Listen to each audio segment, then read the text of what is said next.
Okay, we're back. Yeah, that happened. I am in the way of the weird windiness of the storm there, and it crashed out my system. So we're back on. Um, in the time that we were away, the um, game crashing. Allow me to switch that to that, do this to that. Everyone is starting their character creation process. Now, we already have the character ideas thoroughly planned out. Um, the one thing we didn't have set for them is what we're calling in this game the character's foundation. Most players are fine with standard point buy or roll 4 dice, keep three of them, stat generation mentalities. But I thought there were some better ways to kind of create a connection to the setting, as well as create a dynamic for you to choose which method you utilize for your character's ability scores. We're calling this foundations. Now, the foundation options that are available for the players, and while we were away, they selected them, um, are Decided Foundation, Destined Foundation, Desultory Foundation, Focused Foundation, and Wagered Foundation. Decided Foundation was chosen by Tom. Yeah, Tom chose Decided. And for the purposes of character generation, this is point buy. Um, but the character personally has a hand that seemingly guides them in their path for purpose. Narratively, this will have an effect. Who could it be? The Jijo chose the focus, which your life is focused for purpose. You have a specific goal in mind. This gives them a 16, 12, 12, 10, 10, 8 to assign to their own scores, and an additional +1 to add to their ability scores due to their background. Then Elizabeth chose. Sorry, I'm just. You go ahead. Destined. Destined, which your path appears to be a structured thing that has been laid out before you. This gives you the standard array, which is pretty standard. And the last but not least, Andy chose the Wagered Foundation, which is the 4 die 6, keep one, it's 3, or drop one, um, and then roll those. So everyone has started to put their stats into their character sheets and assign them as such. I want to explain a bit about foundations so you understand the expectations therein. Um, when I say that your foundation is going to matter, the most real way I can explain this to you is mechanically. For example, we get to a beat where there's going to be a quote unquote random magic item in a dungeon, in the Hellmaw, etc. And if this item is supposed to be something that favors a specific character, that item will be selected based on the methodology you have chosen. If decided was your choice, you will get to choose from a list of magical items, and that magical item will be the one that you get. Oh, wow. These magic items will not be as powerful as, say, a focused magic item. A focused magic item is going to typically lean towards the player's class or the character's class, because class is usually the thing that is kind of the amalgam of the character's decided um, knowledge, strength, training, practice. It has all come to your class. You do the job. So when a magic item comes up for Shijo, it will probably be something more luck oriented. Now, Destined obviously that means that that magic item is going to be more in favor with things that were kind of outside of their choice, that were in their background, or things that were a part of their species. And wagered, Andy, obviously you know how this is going to be. I'm going to roll on a chart, and you're going to get a random piece of shit magic item, and that's just how that's going to be. It could Oh be something really man, cool. Behold Buyer's the remorse. cloak of Really billowing. good. It could be something really cool, but it could also just be junk. So Mhm. the benefits of getting very good opportunity for solid stat lines is that you're either narrowing your scope or you are opening your scope so large that there is no option. We didn't do anybody here with desultory, but it is the most chaotic of the lot, so that works out fine. We'll get to see a bit of that, not this coming Sunday, but the following Sunday when I start up the Streets of Lavidia game, because I think 2 or 3 people chose that because Joe did it and then everybody wanted it. So Chaos. YOLO, I believe, is the Chaos beans. the terminology that was utilized. Uh, okay. That just makes sense. In your character creation process, has anybody come to a point where you've been slamming your face against anything? Because I was wanting to walk through it from start to finish, but Storm Gods decided otherwise. I'm gonna fight them, I but don't. only like a little bit because it was only for a little bit that your power went out. That's all right. That's all right. So No. by using the charactermancer, you're accepting all the stuff that goes along with. For example, in my version with the roll 4, drop 1, it's also adding pluses based upon class stuff. Background. Right, background. Okay, so that's all normal. Yes. Okay. But it should be +1 to one, +1 to another, and then you can Mhm. add +1 to the third, or +1 to one of the 2 you already selected. Yep, that's exactly right. Yeah. Super. So backgrounds determine your ability score increases.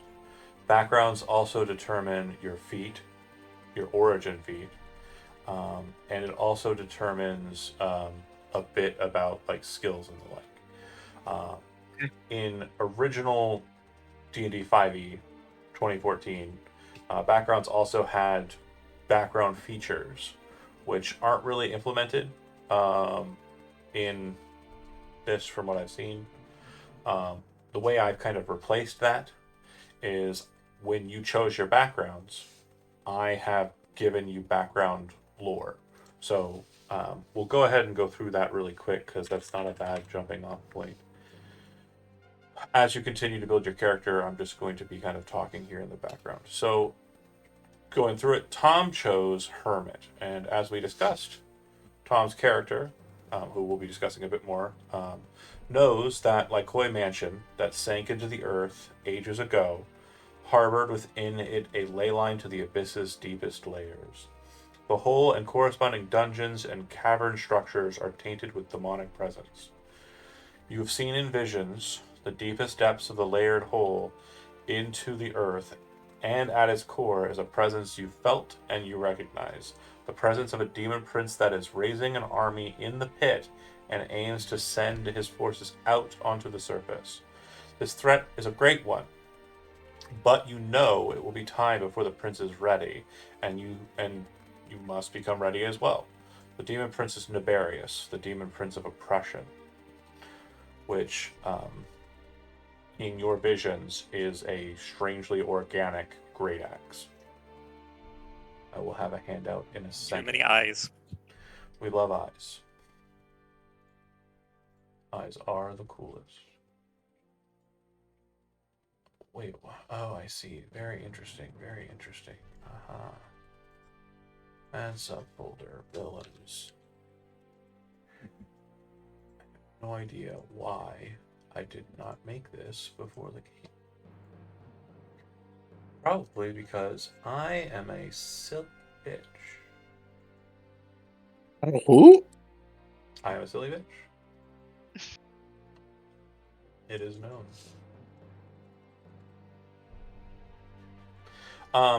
So that would be Tom's character's background. Regarding that, the next Yeah. on the docket was Elizabeth, and you went Wayfarer or Guide? Guide, Mhm. right? Wayfarer sounds very urban. It is. Upon arriving in Cardend, not long ago, you come in to know a few members of the community. There's Kavar Varnador that lives with their family on a lake in Midtown. They are able to fix stuff up pretty quickly, a bit of a tinkerer. There's Humbert Rollin, a sad sack who works a small farm and appreciates folks coming around. He's a bit strange and keeps to himself and usually speaks a bit too candidly about his ex-wife and his hate for her. Lastly, there's Brunlock Spencer, a gnome commoner, who asked for a guide into the Stout Woods to find the very best apples. Bright, beautiful, red, sweet, delicious apples.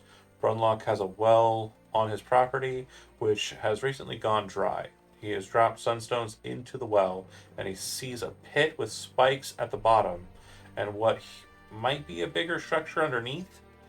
Before you came to live at Lykeway Manor, you heard he was petitioning to have adventurers investigate. And then we have a noble in the form of Andy's character. What is he? Choose that? Did you Oh. choose noble? Right?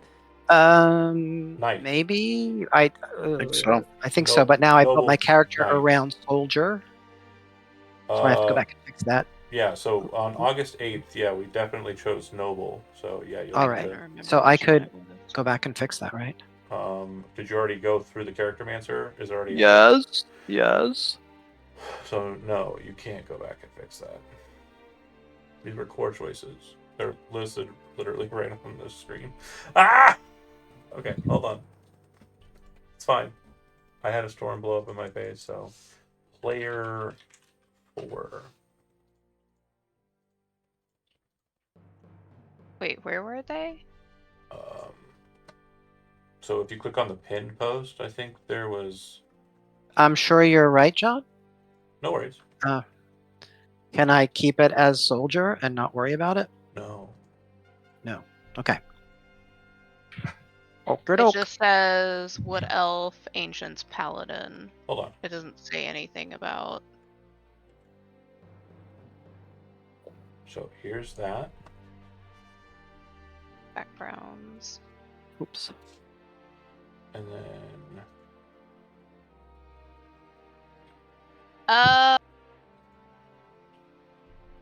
and there's that. On the 6th. Yeah. So, Eee. We also I see. discussed you being a part of the Knight of the Bloody Rose, which we Oh, that's right. renamed. Yeah. So it's okay. I've created a player 4 character sheet number 2. Now, what you're going to want to do before you switch over to this new character sheet, Andy, is you're going to jot Yeah. down those rolls you got. They're in the chat too.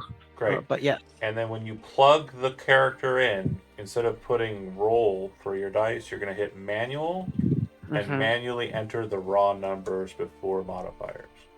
So, after that slight hiccup, you are a member of the Knights of the Bloody, the Rose Sword, a knightly order founded in the Age of Rebirth, which is also known as the Age of Heroes. It is one of the highest orders of chivalry and third most prestigious honor that can be bestowed upon an individual in Jernars. It is dedicated to the image and arms of Zadok Ryan, or Ryan. Acceptance as a Knight of the Rose Sword is at the King's pleasure, as a personal gift on recipients from within the Kingdom of Balthanir and other civilizations in the Jernar province. It can only be bestowed upon anyone who has proven themselves to a living member and has been named a squire, which is how you have come to join this order. Membership in the knighthood is limited to King Mason Balthanir himself and no more than 77 members known as the Companions. Your mentor has passed, allowing you his space among the Companions. You are one of the 77. The order also includes supernumerary knights and ladies who are honorary rather than acting, which you were prior. The most notable and renowned member of the order is Seth Hyland, the king's personal guard. You are breathing into your mic a lot, and it is gonna get me having the Who? goosebumps. You, Andy. You villain. You villain. Okay. Sorry for picking on you. I'm sorry for your character sheet situation. I'm sorry it doesn't let you backtrack. I wish it did. It No just problem. doesn't do it. No problem. Okay. Just like right here, maybe. Like, so you're not like smooshing it. That would probably work. Okay. Then, last but not least, we have Shijo, and your background was. Acolyte. And as we discussed, and I believe you specifically copied it, you have worked as a tender and keeper of the Shrine of Allowain on the south side of Carden Midtown. The farm and mill on Red Hill has set at its center an old shrine to the Provider, one of the Witweaven, or Fair Women, the four seasons of the Elvish pantheon. It has been reconstructed and returned to its original glory by the League of Restoration. The farmland itself has a storied history through the Wizards' War, said to be the childhood home of the Moon's Exemplar. The Provider's Shrine and a shrine to Allowain down the hill are both maintained by devout worshippers of the goddess, and do so with the allowance of the Anuska family. That's Elsbeth and Zakar Anuska. Janarin, she, her, he, him. The shrine keeper is Maluriel Alunadal, elf, she, her, who focuses on the third aspect of the goddess primarily. For those who aren't aware, Allowain is 4 parts, or 4 seasons of life. There's birth, there's adolescence, adulthood, and death. So she focuses mainly on the coming to terms with life in its kind of more mature years. She can be found in and around the Allowain Shrine and offers a number of services to the devout. You served under her tutelage and are welcome back to stay at the small shrine houses when you need shelter. So, for those who are eagle-eyed and smart, you'll note that the new backgrounds don't have background features. So instead, what I did is I turned the old background features into lore elements for the game. Soul knows something that only a hermit would know. Renasil as a guide. Am I pronouncing that right? Renasil, right? Mm-hmm. Okay. Has an understanding of the area and its environs, like the stout wood, having apples, and so on. We have the knight being inducted into an order and being able to treat with royalty, being a number on the companions, meaning that he could probably get enough pool to allow him to go up the mountain to speak to the king himself. And Arya being connected to a church, able to effectively find shelter there for her and her companions if needed. Okay. Any questions about anything therein, or has everybody kind of worked through the Character Mancer to get it to where we need it? I know it's I'm working on it. yeah. You have to do it a second time, Andy. I apologize. I'm having trouble with species. I chose 2024 elf, and then Yeah. it's not letting me. You may have to choose like a the- specific little When you thingy. hit choose elf, it'll move to the next part, and in that next part, there'll be a list of stuff that has drop downs. In those drop downs, you'll want to move to the lineage, elf lineage, and then change that to wood elf. If that's Oh, what you're wait, trying to I do. didn't Oh, know wow. about that. Shit. It doesn't Hey say. John. Oh, Yeah. lineage choice. Yeah, it does. Hey say John, I did all my stuff Wood Yeah. elf. and then I clicked and I closed it and now it's not there. So when you say you close it, you mean you didn't. Maybe I didn't save it. Oh man. Okay. So let's go through it again. I'm going to go ahead and Oh, bring spellcasting yours option. up. You're going to be the Jesus. one I walk through with the others. Okay. So this is live on stream, everybody. Ooh. So, oh, it's not letting me do it in player mode. Never mind. Okay. Damn. I'm going to do my own. So if you folks want to, who are here, go ahead and log into Twitch. Get my numbers up. Don't forget to use your Prime subscription. JK, everybody's like already. I'm already in there. But if you go in there, I'm going to show you how this new Character Mancer works. And this will be informative for people watching at home because 2024 just released this last Tuesday. This is the very first session of the very first game that I'm starting specifically for this. Tuesday is running in 2024 as well. They didn't start there though, so this is a little different. Building a character brand new. We're going to go ahead and hit build a new character. I'm building just a 5th player character here. Since we already have a paladin, a ranger, we have a sorcerer, and we have a warlock. The only thing that I think we're really missing is a cleric. It's not an actual character, but I'm just going with that as the option. So I select cleric, clicked it. It brings up the information here on the side. Then I hit this big red button that says choose cleric. Bring up this next page.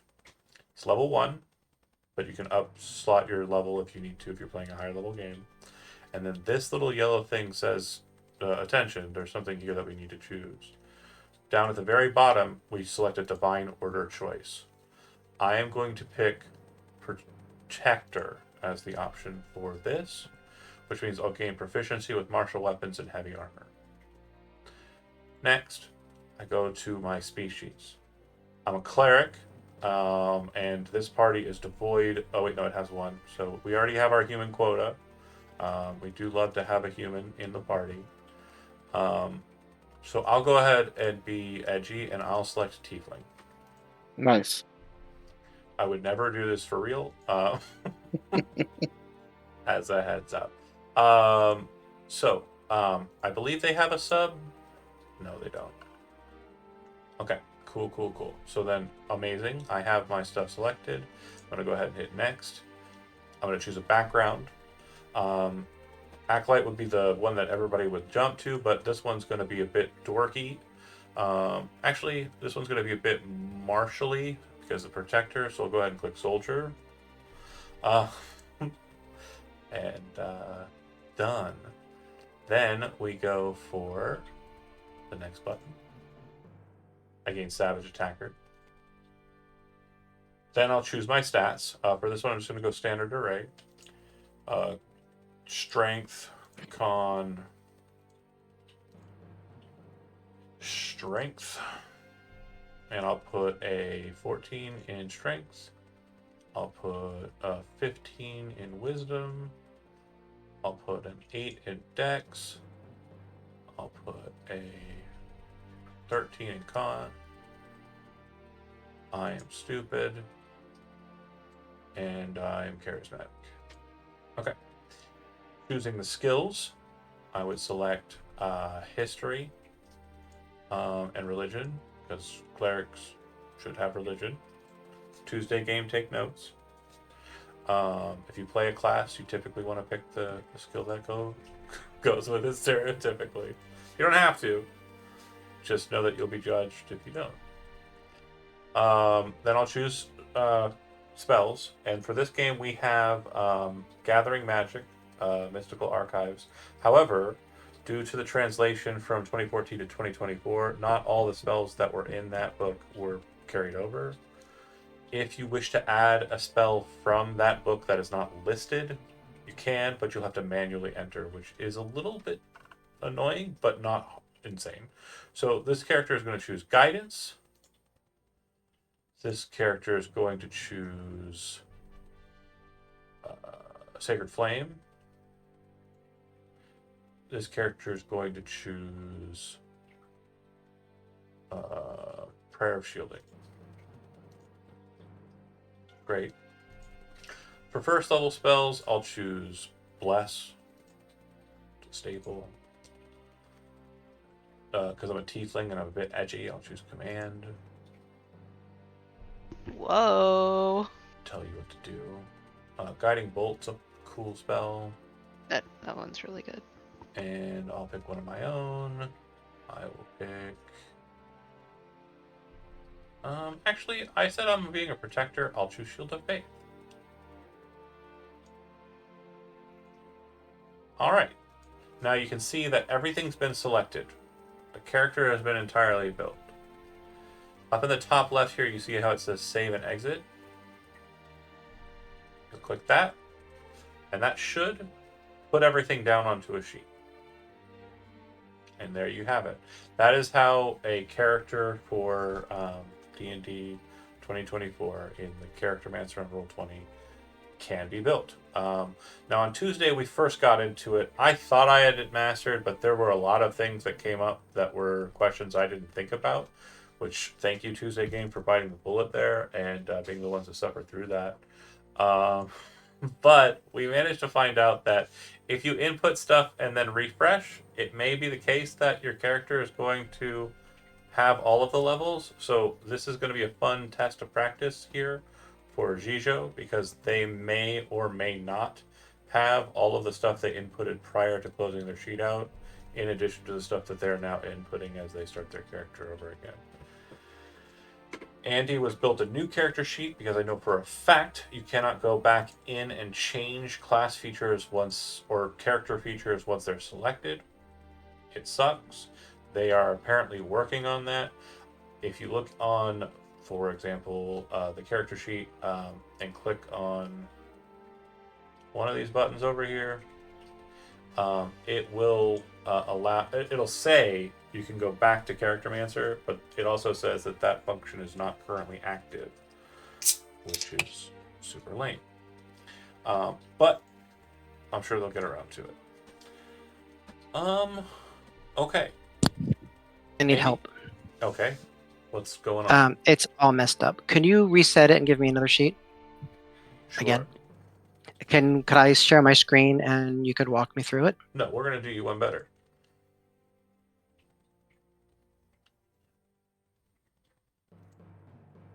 Okay. So, first things first. Your class is Paladin? Yes. Great.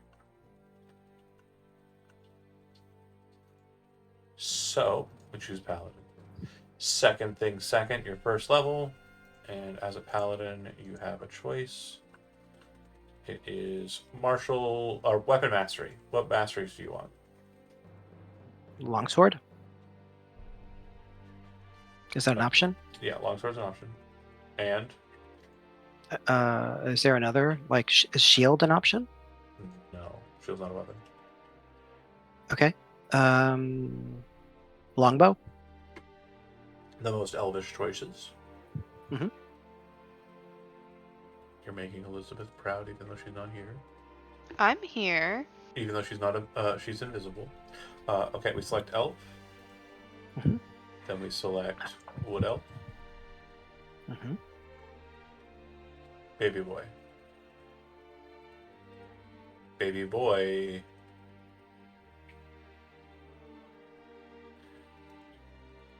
Why are you being a little man? Wood elf. Then, background is noble. Choose noble. And then click next. Oh, I see what you're saying. Oh, hold on. Skilled. So, the skilled, you gain proficiency in any combination of 3 tools or skills. We'll deal with that in a second. Ability scores, you want to increase charisma and strength. And then which of those 2 do you want to increase a second time? Charisma. So by my calculation, strength should be 17 and charisma should be 18. Okay. So that means you have a 16 in strength and a 16 in charisma. What is your Right. stat in dexterity? 12. Okay. Con? 14. Int? 10. And wisdom is 11. Okay.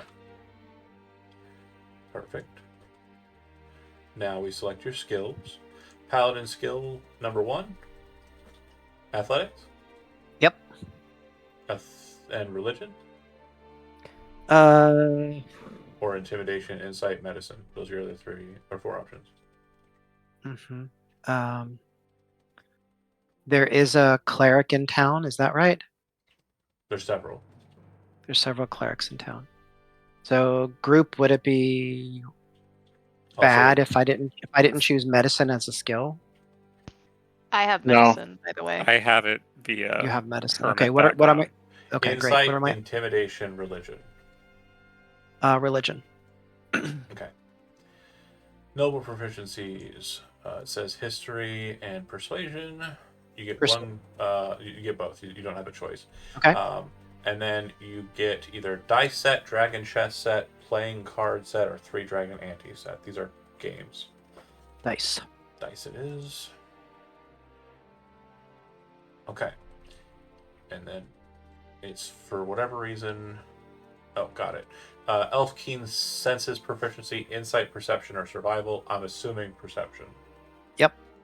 It's like I know you. Okay.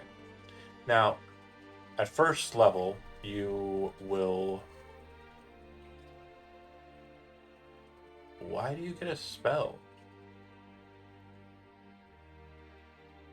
Is it a wood elf thing? No. I'll go ahead and skip that for now. And I'm going to save Maybe it. paladin thing? No. Save and exit.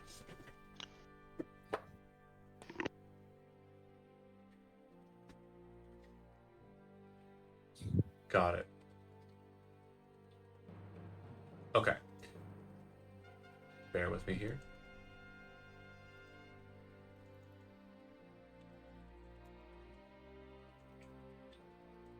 Players, Andy, Dupre, Andy. Save. Okay, so you should have a new player 4. And what I'm going to do is Just delete the others. I'm going to archive them. So I have proof of your failures. Oh, thank you. That's so nice of you. Appreciate it. Okay. So, Andy, the only things that you'll need to do, and I'm going to check as to why there were spells there, but you need to choose 3 skills or tool proficiencies. And then tell me what they are, and I'll drag and drop them onto your thing. Or you can just drag and drop them yourself if you feel comfortable. So like. It doesn't sound like you feel comfortable. So just choose. No. I could do it. I could do Okay. it. So let's do. I don't see perception as proficient, isn't it? It's not. It is proficient. Yeah, it's marked. You have a +0 on wisdom. Oh. Why do some of them have the red dot next to it? That's proficient. Because I don't see perception having the red dot next to it. I'm seeing perception with the red dot. Weird. Druidcraft is a spell you get for being a wood elf. Oh, okay. Oh, that's where that came let's from. Let's do nature. That's very interesting that it added 3 times. Okay, hold on. I'm in your sheet. Me too. I won't touch anything now. Okay. And then it added your attacks twice. Cool. It says my ability score at dexterity is 8. That's not right. It's weird. Dexterity is showing as a 12 with a Okay. +1. Wait, am I looking at the wrong sheet? Hold on a second. Player God. 4, not player 0. Oh, that's why. That's why. I'll archive player 0 as well, since that didn't. Got it. So, Pestle. bless you. Let's do nature. Sure. Let's do intimidation. Mm-hmm. And then you have 1. Again, this can be tools as well. So vehicles land, vehicles air, whatever. Will there be flying involved? Yeah, I've already given like preface as to whether or not there are creatures in this town that may or may not be All right, that's flying. fine. I mean, I'm saying yes. Like, there are airships. I don't think that flying airships would be his thing. Okay, well, Let's go with hmm.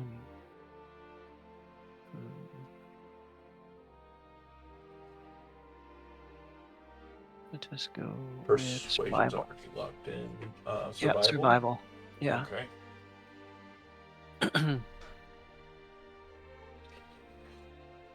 And then I'll do some clearing here. Hold on.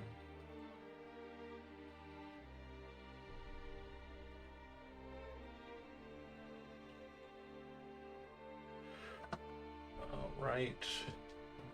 Now I need to go into your spells.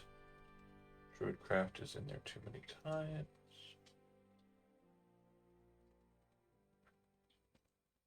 Oh yeah, I've got. Oh, I see. And then your inventory needs to be filled out. And then I need to go into your features and traits. To make How sure are we nothing- doing inventory? Great question. So, inventory in book was always based off of class, but I can't remember where it is in the book. I just know it doesn't do it in the Charactermancer for whatever reason. Just you have 200 gold pieces and spend accordingly. Okay. Looks like it doubled up there as well. Okay, and then we'll remove this 2024 compatibility override bullshit. Skills, noble background, 13. wood elf lineage. Everything's good there. Notes have not been filled out. And then your about section. In your about section, this may not seem like something that's super important, but please do fill it out. And if you aren't sure what your personality traits, ideals, flaws, and bonds would be, you could certainly use the 2014 as like a guideline, but I'd rather these be more personalized. You should have 2 traits and then one of the other 3. At least one of the other 3. And at least 2 traits. Make sense? Mm-hmm. Okay. Great. Anybody having any questions, concerns, need any help like Andy? So you said starting gold 200. is what we use to buy our equipment. Yep, 200 gold pieces is what you got. Yep. Okay. Okie doke. Yeah, my reloading my sheet was like just totally fucked it. I don't know if I can get a clean slate Yeah, no, it's totally fine. because I'm having trouble at every No, that's totally fine. Hold on. step. And just to save ourselves a lot of trouble, since I've obviously proven myself to be a master of this.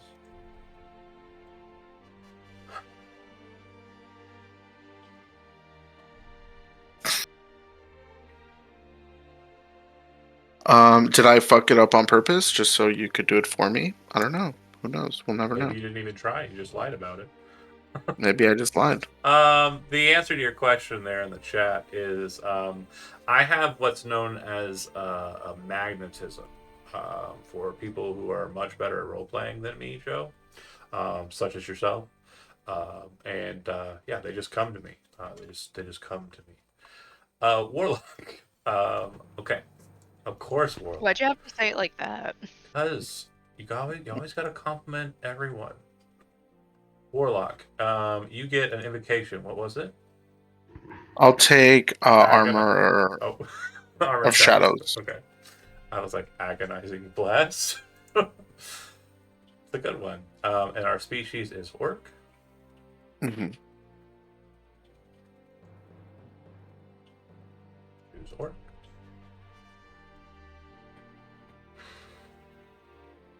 And our background is Acolyte. right. I've asked that twice tonight. I think once was before the power. Maybe it wasn't. Maybe it was after. And that'll give you the magic initiate feat. Charisma and cleric. Right.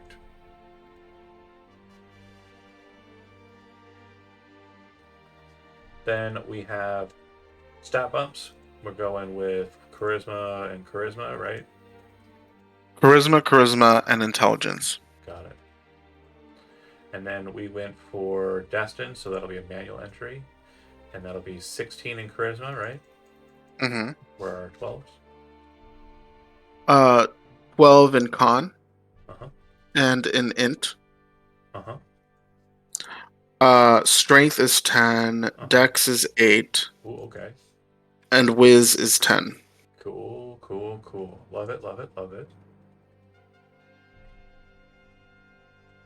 All right. Proficiencies.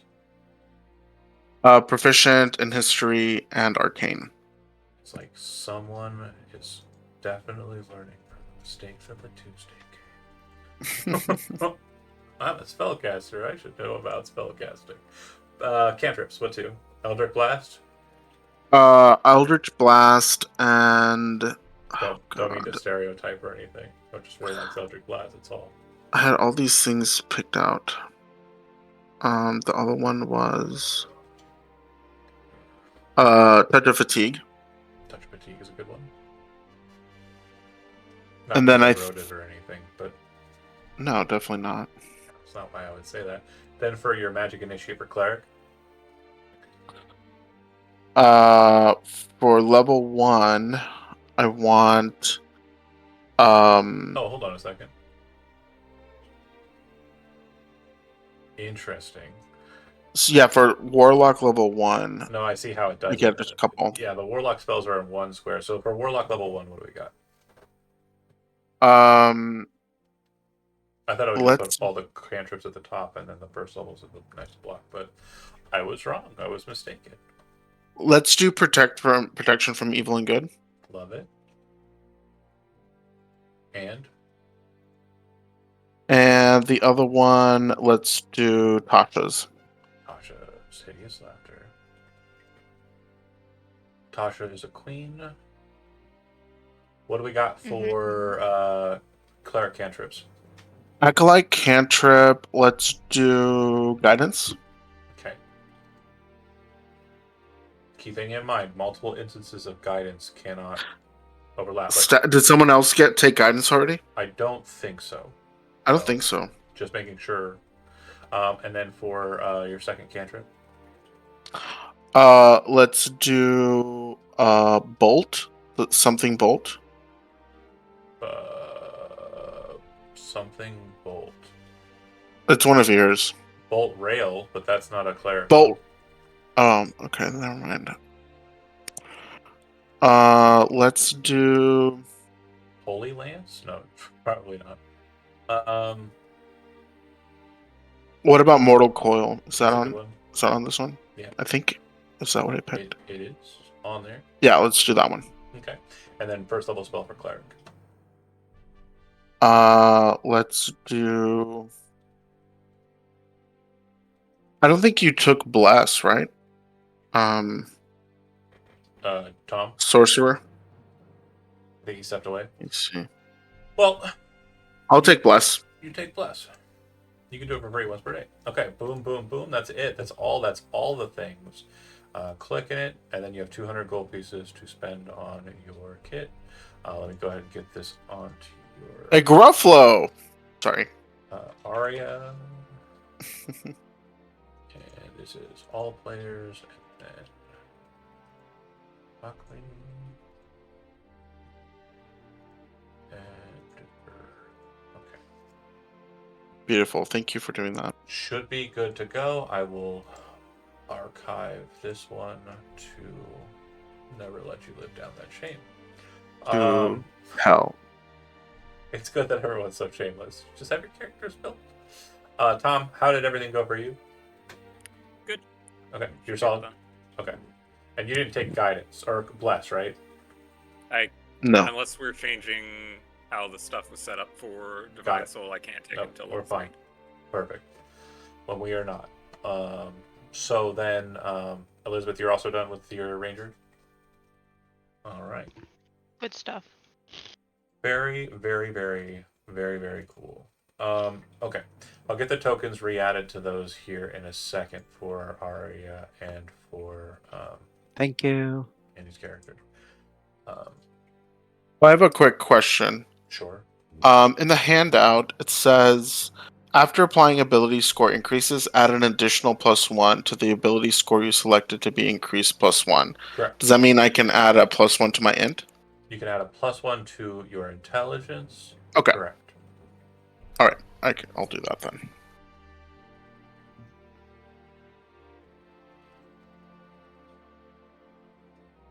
Any other questions? Nope. Okay. No. So- I'm going to go ahead and hit a button here, which should flippity flop flops this on this side. So, narratively, where we are located is somewhere some of us have been before in the Friday night sessions, and others have seen, passed by, been around, been near, interacted with in one way or another. The town is known as Cardend. Cardend exists in a space that during the early portions of the Wizards' War, a very long or decades-long war between the Denisotvan forces from the west and the conglomerate affiliates to the east.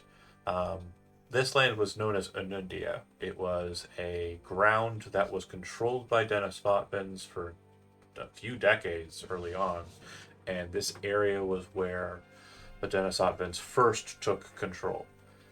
In the aftermath of that conflict, Mount Balthanir, which was the base of operations for the Denisotvans, became a seat of power for the kingdom of Balthanir, which is the ruling party. The city-state of Balthanir is the ruling power in your region.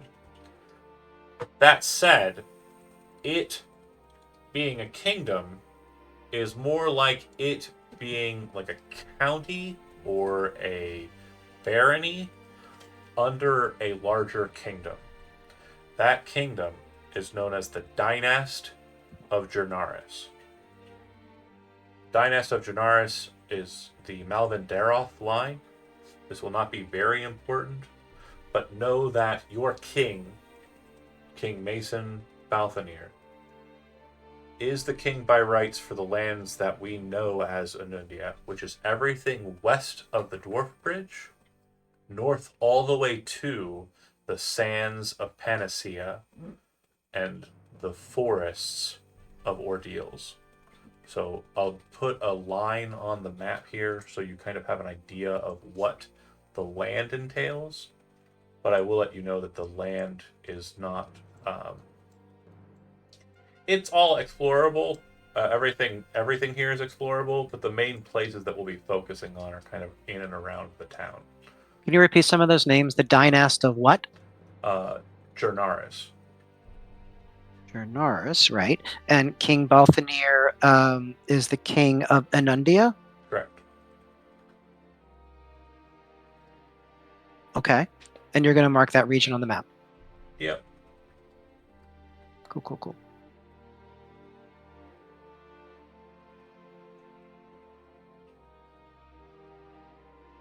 So basically everything in the blue is Balthanir.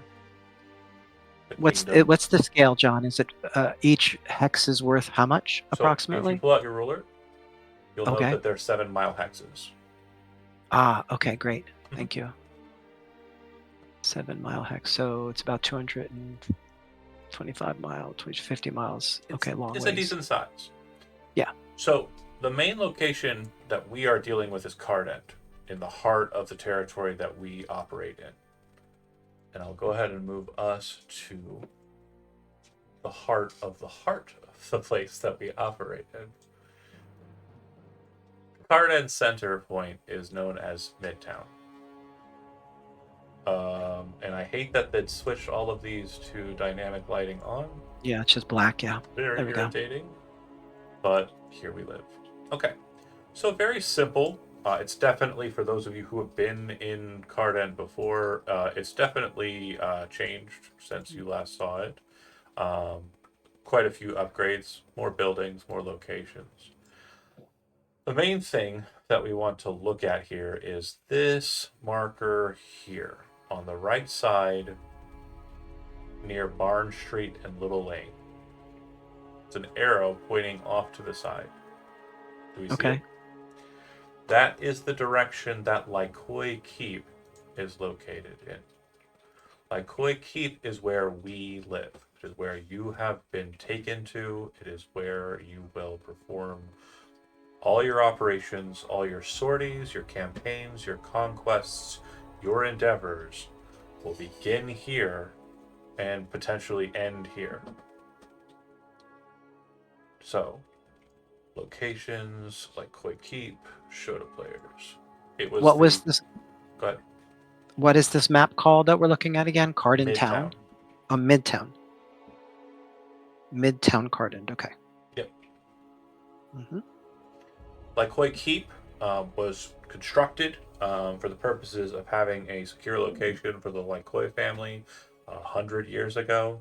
It was never used for that purpose due to an assassination plot that was engaged upon the Lycoi noble family. They were butchered in their beds, is the official story. Out of character, some of us know that they were butchered in their coffins, as the family was a vampiric family of tabaxis. The best. Lycoi Manor, They had it coming. upon the Master's destruction, descended into the earth. A sinkhole enveloped not only Lycoi Manor, but also the small borough around it known as Sepulture's Barrow. It's well known to everyone who lives here that just beneath the earth are the remnants of older civilizations that have been built upon in the thousands and thousands of years that have transpired in this region. The current design of this town is much more meager in comparison to what it is believed is the case was here prior. There are many rumors and stories that you will receive. Take them and write them down at your pleasure. Some of them may come back up and be true. Some of them may be completely false. Some of you may know that they are actually twists on truthhoods. Just like I said, they were murdered in their beds by the agitators. We know that is a falsehood because some of you were there. Okay, so in Cardend, there are a plentiful amount of resources that you'd expect in just about every town. You've got a general store, there's a green grocer, there's a bakery, there's a school, there's churches galore. There's a total of 3 churches, one for each of the warring triumvirate. And let's discuss that specifically because it's the only deities that we need to focus on. There will be saints and powers, but once you learn about them, you'll need to do due diligence to learn more about them. But the 3 gods everyone knows about. It's kind of like everybody kind of has an idea about, like, you know, the primary. Don't you dare do it. The lights flickered. Oh God. I was like, Not it's either the now. lights or the cats. Yeah. I can't win with this. It's gonna shut off. I know it. It's just gonna be like, haha, fuck No, don't will it into you. existence. Okay, fine. I'm banishing it from my mind. The 3 gods. We discussed Aloane before. Aloane is the goddess of life and death. She has 4 aspects: birth, adolescence, adulthood, death. Very simple. She is known as the goddess. She's also primarily associated with the moon and its phases, due to the goddess's nature to be kind of tied to the seasons. In her lore, and elvish lore specifically, her children are the 4 seasons, the Whitby and the fair women. And their children are the months, or the aspects of the moon. Any questions about Aloane? Is Stasia a thing in this area? Stasia is a power, but she is a bit more of a cult or fringe element. So not necessarily associated with Halloween? Technically, they are one and the same. Okay. Okay. Why is Eloane the best god of them all? Well, No, I'm kidding. most people would probably be saying because she's a goddess, but I disagree. Atavius is the best one, and that's why we're moving on to him. He is the god of order and bedlam, structure, and the raw stuff of creation. Atavius is typically seen as a very handsome and very militarily or physically kind of strong individual. It is believed by historians that he has entered into the world prior to the Covenant of the Ascended as an avatar to help others keep order in the world. His symbol is known as the Atavian cross, which is just like a crucifix as we understand it in like the Christian faith and real life, but the two arms are connected to the head by two additional bars, so it forms an arrow pointing upwards. The god of law is usually regarded as such. Chaos is not worshipped as much. It is just seen as the kind of foundational structure of order, but it's there, and it 100% does do stuff. We'll see that on Sunday as well. YOLO. But in most churches that you will be seeing here, most practitioners of the Atavian faith, they're known as order bringers. And they very much believe that there is a law and edict that should be maintained for civilization to exist. It's not super crazy nut job like, I am the law, Judge Dredd shit. There just is a way that civilization should adhere, and it's more about the common good than the totalitarian ideals of what is considered evil.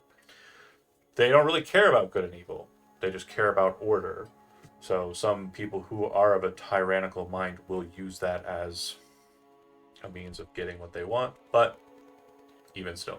Atavius is the coolest and is also referred to as the god. So, goddess, god, and she represents the moon, or is represented by the moon. Atavius is represented by the sun. He's sometimes known as the morning. This is more of an older part or terminology that was used during the War of Sword and Serpent, as we saw on Tuesday. He's also sometimes referred to as the even-handed judge. He's also sometimes referred to as the arbiter. He's also sometimes referred to as the coolest guy. Okay, so He's fine. any questions regarding Atavius? He's my favorite. Okay, so last but not least, Aluane. Aluane is the deity of... We already talked about Eloine. Yeah. Oh, Not did I her, say yeah. Aluane? Sorry, Ashtar. Wrong A name. They're all A names, even the ones that don't exist. Ah! Ashtar is the deity of good and evil, the dichotomy of good and evil. They are the deity. They are a non-binary entity, not represented by any bounds of gender, but also at the same time bound by both. It is very much an idea that both good and evil can be perceived as either. Some people claim one is the other, or one is one way and the like. We also in Dungeons and Dragons understand that we can, see the, very feminine angelic figure and the very feminine demonic figure. These are very present, but at the same time, such is true of, the masculine and the light. They are, of the deities, the most John, I'm focused... right here. right. They are, of the deities, the most focused on balance. Atavius leans more towards order, and Bedlam is basically the substance of which they pull that from. Aluane is the goddess of life. Death to her is an end point, and is typically just pushed off to the Senate of Ravens in the Land of the Dead. Whereas Ashtar is right in the midst of the Eternal War, which is the conflict between celestials and fiends that wages in the astral sea eternally. Yeah, they are regarded by both sides of that conflict as being the only thing that cannot be fucked with. Murder as many angels as you like as a demon, or, lay waste to entire segments of the 13 gates if needed as an angelic being. But if the balance shifts too far, they know they fucked up and they have to pull back. Good requires evil to exist, and evil requires good to exist. The question of if God is all powerful isn't a circumstance here, because the gods are not all powerful in this world, and it is very much necessary for both to exist, in the opinion of that balance. Any questions regarding Ashtar? Ashtar symbol's also a cross, but it is inside of a diamond, and it also has a second cross that goes through it. Depending on how it's tilted, determines whether or not it's good or evil. So if the X cross in the back is more prominent, then that means it's evil, and if it's balanced there, it's good. And I would say that good in our campaign setting isn't like religious piety to a high degree. Don't think that those people don't exist. They do, for sure. But our good is more kind of the mentality of like a Jedi good. Like, it's more about balance and order, or balance and, like, the good of everybody, than some like higher notion of good. Okay. Any questions regarding the faiths of this place? We obviously have a connect already in Red Hill. This 36 is Red Mill on Red Hill, and then the Alloane Shrine is 36A. Do we see that here on the map? Okay. So that's where you spent most of your time doing your tutelage there. To kind of key off of that and kind of go back to the background stuff, Elizabeth, the people that you know, it was Kevar, who is at 12, the home on the lake. And you had the old incel guy, right? Yeah. Is that Rowland? Checking. Yes. Okay, Herbert perfect. Rowland. Rowland is 16. Okay. That's where he lives. Okay. And then Brunlock Brunlock Spencer is is in the 7. Outwoods. Okay. Spencer's Apple Press is at 7. Okay. Let's see. Okay.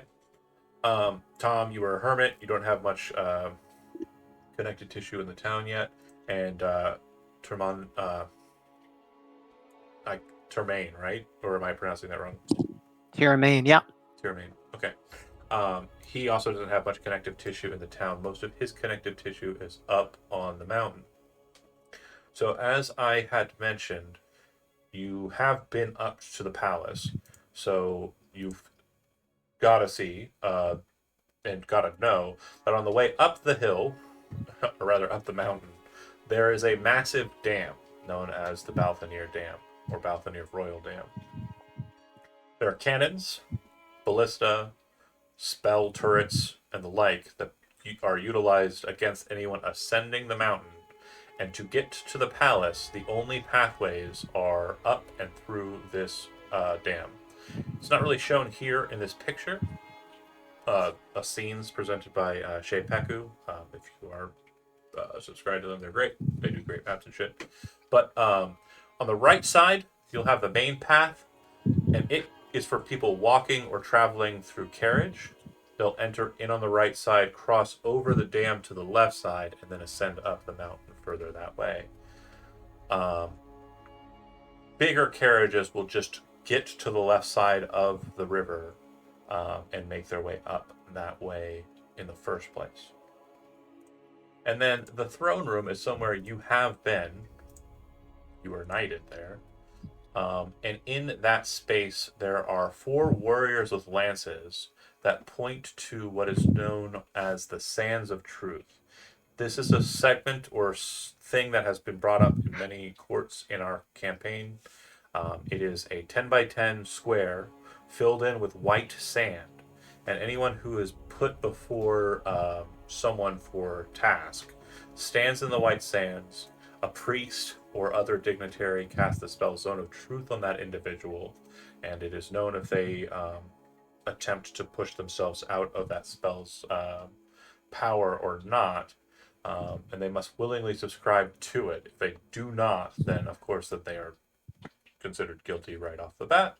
There have been some who have found ways to get around this advice, and there's definitely ways for you to do so. But it is certainly not easy, and it is, in most cases, detectable. Okay, so that's what we understand about the town as it stands.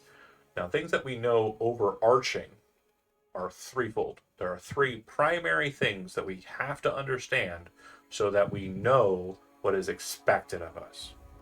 The first one we've alluded to a couple of times, and I just want to make sure we understand exactly what it means. The Hellmaw. The Hellmaw from Midtown is southeast. It is blocked by a borough known as Hellgate.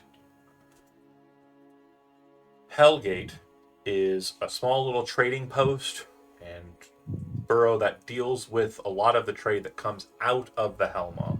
The Hellmaw is a massive hole, or pit rather, in the landscape where the Sepulture's Barrow used to be, and up until recently it was just ignored and considered just kind of there. But after the war, many found that it is filled to the brim with riches, but also with monsters. Why am I getting so much breathing feedback? I'm so sorry, Andy. It's just very arousing, and I just can't. I can't do that while I'm trying to run the game.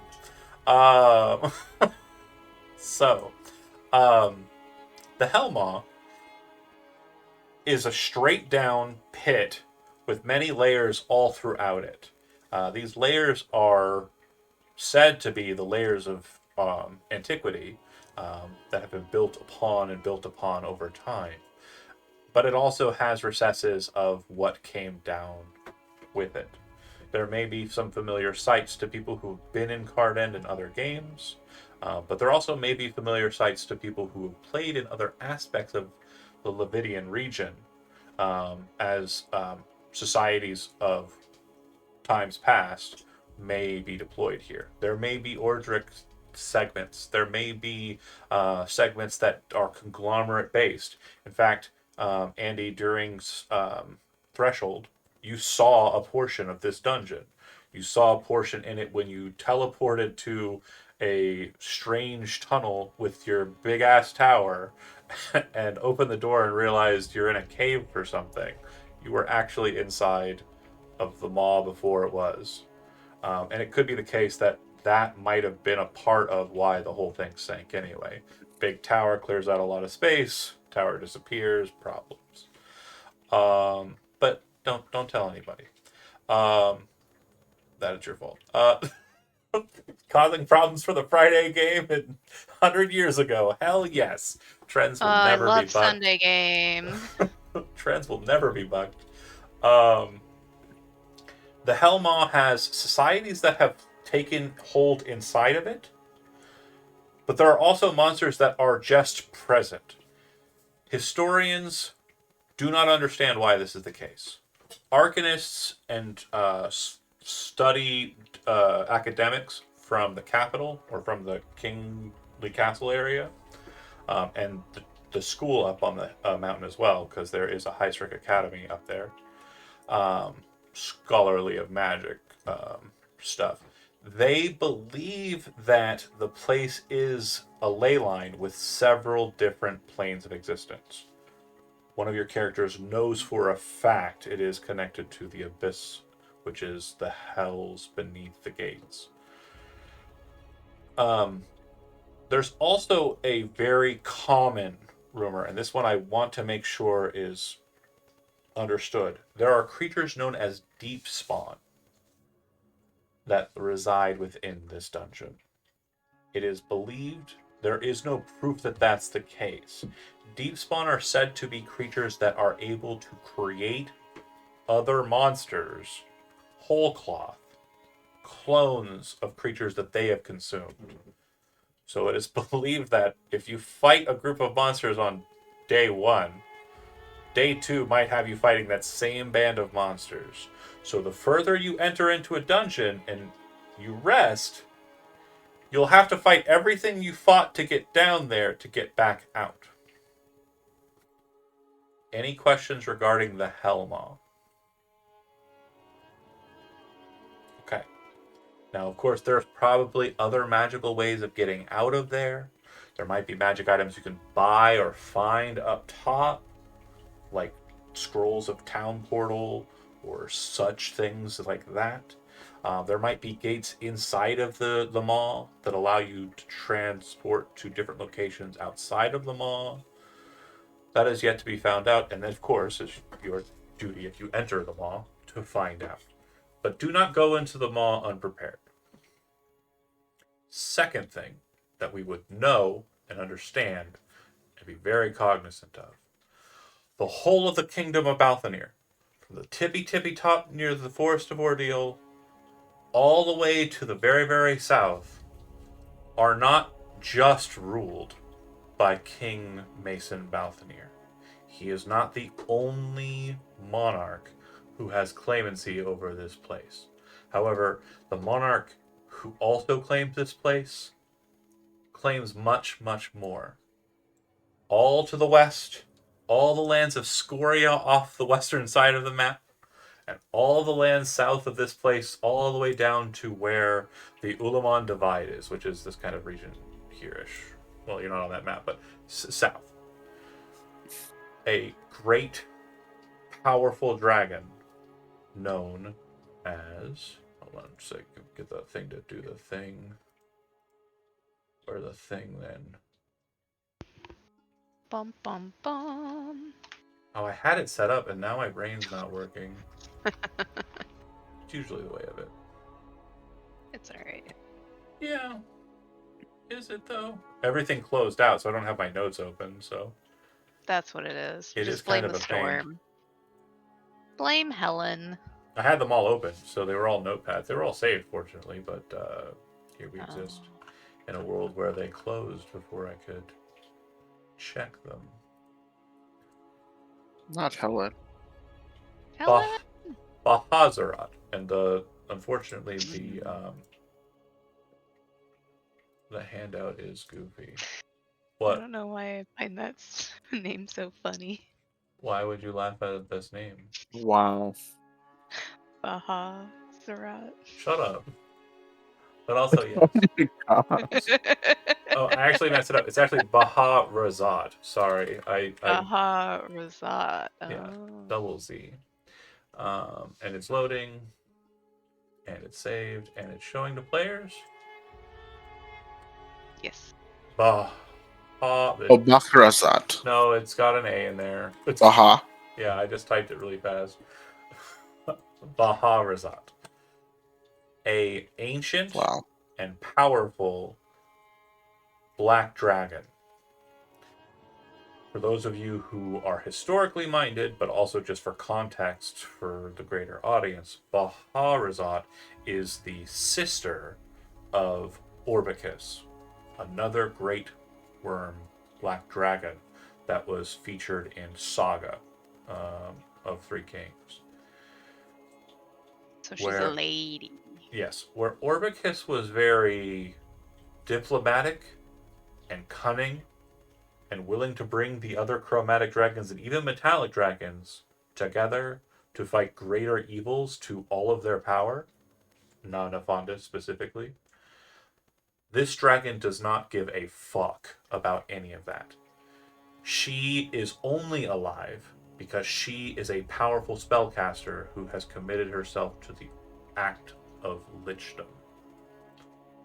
Her soul case, known as a phylactery, but it's a term that's kind of like, in my opinion, has kind of like religious and like heritage connotations, and I'm not a fan of the term. So her soul cage, everyone knows exactly where it is. They know exactly where it is. The problem is everyone also knows what happens if you were to destroy it. The royal dam that I showed you earlier, Mm-hmm.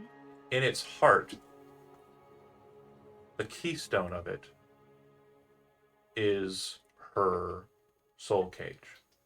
If you destroy it, you flood the entirety of all of the lands of Cardend, Marshtown, Hellgate, the Maw. Everything becomes destroyed, and everyone You're dies. such a jerk. The mages of Heisrick Academy have worked day in and day out to try and find a way to destroy it without destroying the dam, but there are magics within. No matter what, any solution that you think you can come up with, I guarantee will not succeed in being able to allow you to destroy it and not cause the catastrophe that would come of it. Maybe it's worth it. So far, she is not a tyrant. She does not kill. Indeed. She does not destroy. She does ask for patronage, which the kingdom presents. Now, we discussed that there are a total of 9 lords. You are servants, not servants really, more or less employees of one of them. Now, as of right now, your group, your band, your entourage, whatever you want to call it, is just known as the faction. You will decide what you call your band in your own time, and that's absolutely fine. I will prefer it that way. That is what we want. I showed you in the Discord that there are 8 other lords, and we gave you the names of those lords. You will know them because Alwyn Tremere, your lord, will have told you about them. Now, you would also know that as Lord Alwyn has brought you together to be his band of adventurers, so too have the other lords found their own bands of adventurers to explore the dungeon as well, and also do good in the lands. So you will interact with these other adventuring groups, and in time, the patrons will take control of some of these groups and get to play them while you are playing yours chronologically. Let's discuss the lords first off. Lord Alwyn is a young lord compared to the others. He is very much just a kindly, good-hearted man. Is he competent in combat? No. Is he very knowledgeable or skilled in the arcane? No. He's just a very charismatic guy. He doesn't have any levels in any classes. He's not a superhero. That's why he hired 4 superheroes and is hopeful that they will be able to help him do some good in the land. Any questions about Lord Alwyn, your patron? Well, your Lord patron, not your warlock patron. Some of you have multiple masters. Allegedly. Fair. I don't know what you're talking about. What is his So his motivation for hiring us is to accrue important important items or historic items with historical, political, or arcane Economic, significance that we find yep, in the Helma, or just all around. And all around. he also wants to make sure that his operatives in this, whatever you end up calling your group, he wants them to do good in town so that his name, the name of Lycoi Keep, and the name of your group and your own individual names are noteworthy. He wants you to be historically significant. He does not know how that's going to happen, but he just feels in his heart of hearts that giving you the opportunity with his capital, with his home, with his clout in noble circles, and his allowance to give you access to the Hellmaw, will do you some good. And in turn, he will also be regarded as a goodly person for that. So we had mentioned too that lords are allowed to allow individuals into the Hellmaw. No one's allowed in unless they have a lord who has sanctioned them. You are lord sanctioned. Others, the other adventuring groups would be as well, but there can never be more than 4. So there will never be an instance where your group will be like, well, we're heading to the Hellmaw and we're going to take somebody with us. If we end up having an NPC or a player character that jumps onto your party, you found them down there. And they're helping you as long as you're in there. And that's about it. So there's that. Any questions regarding that? The lordship Yeah. Yeah. Go ahead. So, I mean, not that we would want this, but would it be possible, like, for one of us to stay behind and for a fourth to, like, go with us if there's, No. like, a specific thing? We're expected to travel as a unit Well, the into reason the why Hellmaw. that's the case is because the bureaucratic process to get you that Ah. allowance Okay. was a long and strenuous process. Why is Andy invisible? That was really no. weird. It was like he was predator cloaking. I was confused. Oh, it's keep going. It's still going. He's Oh, invisible. there we go. Spooky. So, yeah, it's a my bureaucratic green screen process. is being funny. It's my You'll green have- screen. You'll have license, Whee! right? Hmm. And that's how you get in. Cool. Got it. Okay. Next, then, as far as lords go, we have bear with me here. Lord Balgar Blaze Hatchet of the Black Spear. Now, some of you have played alongside this character. Balgar Blaze Hatchet is the lord of the Blaze Hatchet clan, which is twofold in the Black Spear: the underground dwarves, or deep dwarves, and the hill or surface dwarves, all owe patronage to this masterful storyteller. Lord Blaze Hatchet, as you understand him, is a older dwarf. I think he's in his 300s now, 400s perhaps. He is a bit of a bard, a storyteller, a skald, and he is a representative of the Blaze Hatchet clan.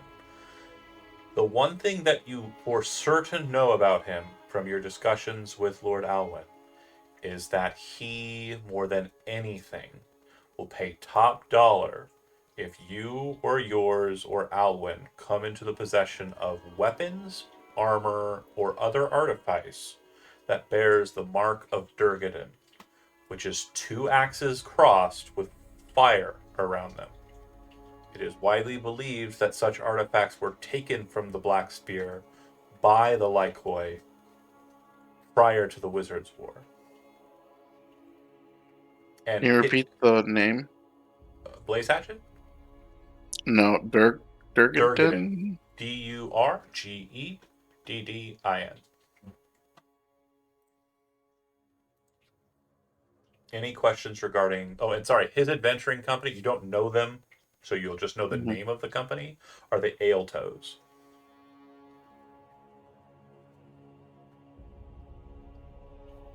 Any questions regarding Balgar and his bit? Okay. Next up, we have Kristen Percosi. Kristen Percosi is a relatively newer lord, not unlike Lord Alwyn. He is of a mind to do good and is kind of like a well-to-do lordly fellow. He isn't very flamboyant, or he doesn't really do much in the way of putting things out there in the world about himself. But you do know that his company that works for him is known as the Vafli crew. Vafli.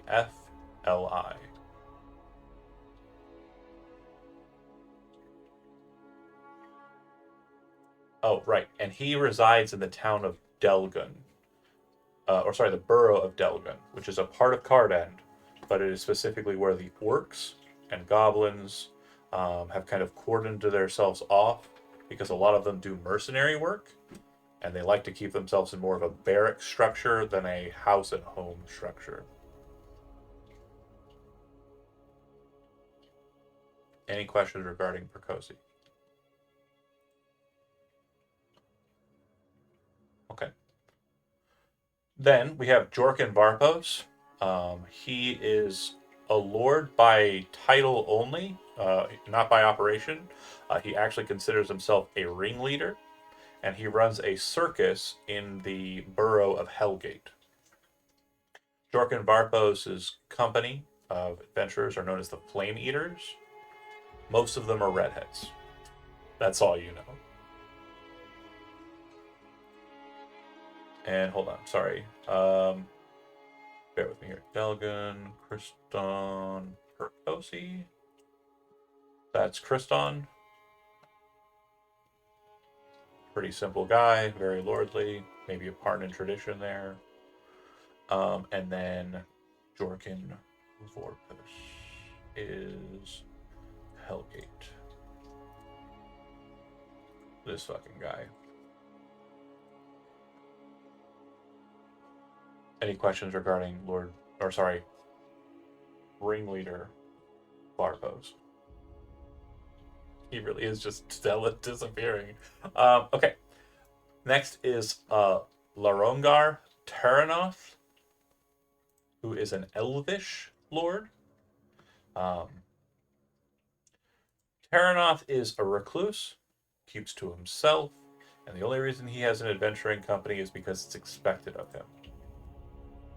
He keeps to himself in his manor house, which I believe is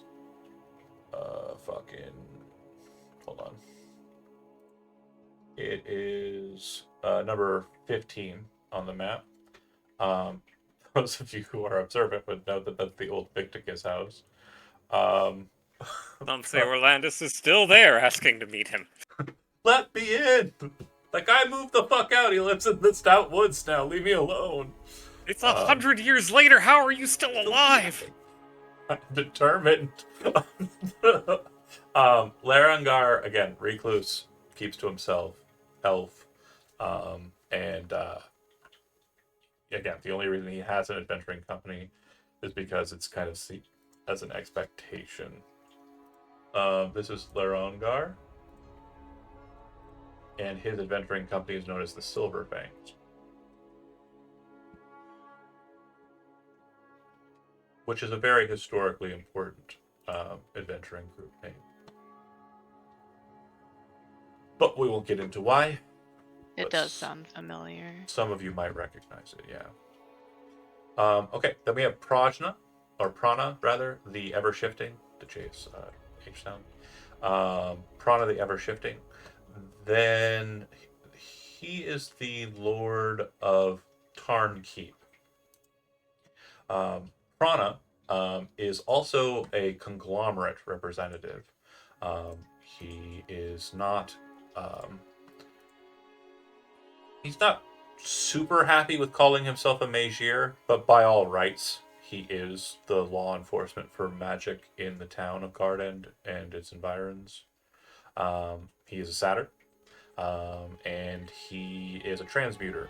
His spellcasting focus is transmutation. Some people believe he also has dabbled into druidic or primal magics as well. His adventuring company are known as the Ghosts of Tarn Keep. An honorific that is given to them because of a great hero who fought with the agitators and then with Hawk's Roost during the early portions of the Wizards' War. Shout out Chad. Guy was kind of a dick. Whatever. Moving on. Don't invite him to dinner parties. The next up, we have Rabdos Burwald. Rabdos Burwald is the most military connected lord. He has a fortification in town known as Fort Fullux. Fort Fullux is number 32 on the map. But the thing about Fort Fullux is it's also an airship. So it is a standing tall tower, but it in itself can take off and fly to other locations. It has cannons and the like. Fort Fullux is seen as the kind of primary reciprocation to any attack against Midtown or around Midtown, and Rabdos would be the one leading that fight. Lord Bearwald's company are known as the Hounds of Fullux. Any questions there? The Hounds of what? Fullux. Phulax. Everybody spelled it with an F, I know it. Then we have Rasan Obazuth, who is not a lord. However, because Marshtown has no representative, he has been given all rights and deeds of the former lord, Lord Eler. And he is a bit of a charlatan. He has known gang affiliations with the Fellhoods who run Marshtown, and he is a bit of a player in that he is absolutely willing to do whatever is required of him to get one up on everyone around him, always, every single time. His adventuring company are known as the Kegs, but they're just 4 Fellhoods. And the 4 best Fellhoods he could find. Any questions so far? What's that name again? Rasan Obazuth. I'll put it in the chat. The Or fucking actually- Fellhoods have survived for All of hundreds life. of years. They existed in the very first game I ran online, but that's Rasan. That's wild. Wow. Okay. And then last but not least, we have Sophia Greenbottle. Her family was displaced during the Wizards' War's earlier portions. They moved from a town called Gateneath across the island of Ordris all the way to here. They are a halfling family that are very much kind of ingratiated in provisions, wineries, groceries, and the like. Sophia is connected to the Green Grocer in town. Her group are known as the Companions of Gemwich or Gemwich, depending on how you wish to pronounce it. Every single one of the halflings in that company pronounce it differently, so feel free to pronounce it at your pleasure. And on Sunday, we'll see how another halfling, who is a follower of Gemwich, will pronounce it themselves. The thing about Gemwich is to each halfling, they are a different person. Gemwich is their god, but it's usually more an analogy to try and tell stories, but not about anyone in specific. So if you're trying to tell a story that might be incriminating to you, you might say, "Oh, well, my uncle Gemwich would do X, did X." Or if you're trying to tell a story that's like a parable, the story's main character would probably be like Grandpa Gemwich. And then the more devout will just choose one specific, relation to themselves, and that will be Gemwich always. Uncle, grandma. There's no gender to the Gemwich. But yeah, Companions of Gemwich are the ones that she has employed. Any questions regarding any of the lords at all? And I'll get the Sophia handout here. Hold on. Just want to make sure I got all of the people in the lordship there. Pardon. Lady. Here's Lord Rabdos. We did skip him. That guy, looking like Prince or King or whatever. That one guy. Someone. I have something horrible to say. Say it. He looks like Joe Biden. Oh, I wanted him to look like Charles. Charles. Yeah. In fact, I based it on Oh. art of Charles. I don't know what those people look like. And then this one might give you Golden Girls vibes. There are That's yep. He's giving magical Golden Girls. there are 3 other Magical ladies golden girl. who will have noticeably characteristically familiar. And then who else? Did I get them all? I think I got them all. Oh, I can't believe Gateneath was mentioned. Oh, so further, Tarn Keep is actually where the mayor of Cardend resides. There is a mayor. The mayor is a official title, so they are not like what we understand a mayor to be, doing like speeches and shit. They're just doing the book work and like tasks. And the mayor of town is known as Casey Emo, and they are an auto gnome. Oh my Was built by the god! conglomerate. On top of that, his main like police officer in charge is a Topaz Dragonborn named Morax Gateneath, who is What? yeah, still alive Nice. because Dragonborns have pretty decent lifespans. What? Yeah, they moved here during the war because this is where the That's war was happening. Fucking crazy. Obviously, like the matron. Was Wait, like, who was Morax? That was Chris's character. Chris? Yeah. Oh shit. The cop. The cop. police officer, yeah. Great. Although, Not the to be space fair- cops to that we be had fair, on Friday. After you left, Elizabeth, everybody kind of turned into a cop. I know. That was You know crazy. what? I don't have anything to say to that. You are correct, and I am ashamed. Any questions regarding the lords and how the politics of them works in the town? Okay, Do they form a council? they do not. Okay. They operate independently. They have their own lands. They have their own understanding of their own ownership. But because they are lords and they have such rights and titles afforded to them by the king of the mountain, they are allowed to send people into Hellgate. Okay. So, as we mentioned, I have one Hellgate's- more. Go ahead. I'm so sorry. I have one more question. Absolutely. No, that's what we're here for. It's stupid. Does Zach know that Casey's the mayor? I told him. Oh, how cute. Okay, that's my question. Yeah, and I think Chris also knows that Moirax is around as well. Yeah, unfortunately, Kennelborn don't have as long a lifespan, but the matron's children are still running the show and reclaimed Gateneath. But yeah, Cool. it was reclaimed during the end portion of the war. So it was after, I think it was the last thing she saw was it being retaken before she passed. Sad, but cool. Let's see. So the boroughs. We have kind of mentioned them, but I want to make sure that we understand what the boroughs are of Cardend and how they operate. Midtown is obviously the center point for you. This is the town to you. Going outside of this will probably come up, but most of the things you're going to want to do and are going to need to do are going to be right here. You can get a lot of information here. The main place where you would go to do that in town would be called... Why is my brain not working? Why is my brain not working? Can my brain work? It was right there, and I was looking at it the whole time. Number 20. No, how is that not right? Number 17? Oh yeah, the Tipsy Toad Coaching House. Right in the center of town.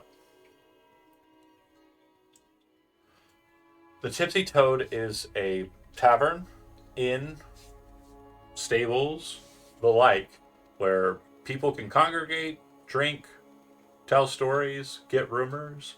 There are job boards that are put up. Most people who use the job board are people who are of a bit of, wealth, so they can certainly pay out in instances where you need the cash. And yeah, it's a good place to go. If you're looking for something to buy, you would go just a little bit down the ways to 19, which is called Badger Hill General Store.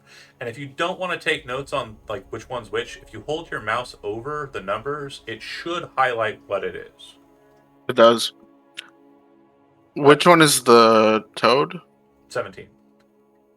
Oh, it's coming Oh. off as Rusty Blade. I need to change that. Yeah, you Rusty really Blade do. is what it once was. Yeah. Got it. I was wondering about that. And it's also Because not a that's tavern not as either. cute. Tipsy Toad. Locations. That is so much better. You are welcome. Locations. Card End. Tipsy Toad. It's a nice enough location. Decently sized. Very large party room or tap room. Places for you to stay if you need to. For whatever reason, you're kind of locked out of going home or whatever. It's a bit of a stretch getting back home, about an hour's walk. So half hour's ride. So you may stay out late and like just get a room instead of heading back, or not. Maybe you just ride it out. The general store sells everything that's in the player's handbook, absolutely at cost. They do not buy anything. They are not a merchant that buys things. They do not care about the stuff that you have. They do not want any of your garbage. Don't come here trying to sell me shit. That's not what this place is for. Now, if you do want to sell stuff, there is a market that will spring up on 2 Furlong Lane, and that location is usually, and I say is usually, but a little bit more often than not, number 27. 2 Furlongs Market. Yeah, it's a nice enough location. It's fine. But merchants will set up there. Will you be able to find anything you want to find? Not really. It's gonna be a bit of a grab bag, and certainly not the best place to do your shopping. And does it change every time? It does. Like a farmer's market. Correct. And I like it. a lot of the people who will sell things that are more related to like what would be at a farmer's market, like food, etc., that's not going to be sold at 2 furlongs. That's going to be So a flea market. yeah, it's more of a flea market than a farmer's market. The Green Grocer, which is 34, that's where all of the farmers and produce creators, with the exception of like a couple who have enough power to not do it there, they'll go to the Green Grocer and sell through Sophia, Green Bottle, Okay. and her kids, Lunk and Lunk. I'm gonna have to write all of these down eventually. Not necessary. When they come up, if you feel like they're worth keeping in mind, that's when you should jot it down. If it sounds interesting enough for you to take it as a note, please do so. Otherwise, just let it roll off your back and just let it fall to the ground as nothing. Forgettable. We've mentioned that there are some merchants who are more kind of prominent, can kind of keep to themselves and don't have to sell at the Green Grocer. Spencer is not one of those. Spencer presses is at his location. He cannot sell there, so he definitely drops his apples and all the stuff he gathers, his ciders and the like, all at the Green Grocer.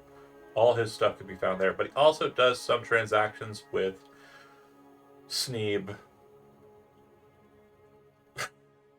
Sneeb is what you should write down because he's awesome and I love him. Sneeb is an entrepreneur who has come into town and sells honey. He's a little kobold guy, and he's got his own little apiary where he keeps bees and he sells honey. Honey meads, honey for peanut butter sandwiches, you name it. Whatever you need honey for, he's got it. For Great. antibacterial. Antibacterials, spell components, what have you. Snacks. Wound Does he- care. Does he? That was the antibacterial. Yeah. Does he sell honeycomb? He does. He also sells. Hell yeah. He sells a lot of Snacks. things that are bottled, but he's not a bottler. You know who is? Lady Green Bottle. She used to bottle wine back in Gatney. Well, not her specifically, but her children or her ancestors. Her children do it now, but she is the one who operates with Sneeb in bottling his stuff and selling it at the Tipsy Toad. Any questions regarding these kind of connected tissues here? Okay. Is there anything about the town, just scrolling through the names on the numbers, looking at everything kind of just as it stands in Midtown, that you're curious about or would like more insight about? Is there anything that I've mentioned so far that you're like, tell me more? Because again, I'm probably not going to tell you much more about stuff once the game starts. It'll be up to you to decide what you want to do, and I'm not going to make suggestions. This is literally a sandbox. You can do whatever the fuck you want. If you genuinely want to be a bunch of jerks and start murdering everybody in town, and that's your dream of what a good D&D game is going to be like, go nuts. I have plans for that. I have literally created contingency for every single thought you've probably ever thought of, but I can't wait to be surprised as you catch me off guard. It literally happened the other night when on Sunday, yeah, you were there. Two of you were there. Yeah. That was What do funny. you mean overload it? What the fuck? That is an option that I didn't think about. Brilliant. But yeah, if there's anything that you can think of, or if there's anything you want to know more about, go ahead. Magic Atelier. Perfect. So the Magic Atelier is a. Bear with me here. Go to my notes on that. It is a small study and kind of a school, but not quite. It's more just one individual, Marcel Biernath, who is a Janaran, him mage, who teaches magic to 3 children. None of them being his children, them all just being individuals who have been either adopted by him or who have their care given to him for the purposes of magic study. He, unlike the marketplace, is a reliable source of purchasing magic items. He will always have one of the following items on offer: Arcane Grimoire +1, Ring of Jumping, Ring of Mind Shielding, Ring of Swimming, Ring of Warmth, Ring of Water Walking, or Winged Boots. And as you can see, that's 8 total choices. Wait, 7 total choices. If you roll an 8 on the d8, you get to choose from 2. Or you get 2. No, I guess you can just pick which one you want. You roll an 8. Let's do that. I'm going to change it here. But yeah, he'll have those available. And he also has arcane spell scrolls up to level 2. Or 3. Sorry, 3.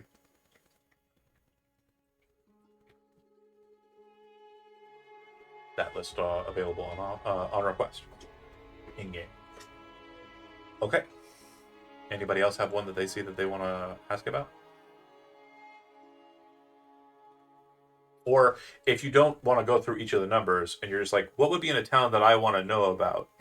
And something pops to your head, like generally, just mention it and I will see if I have it.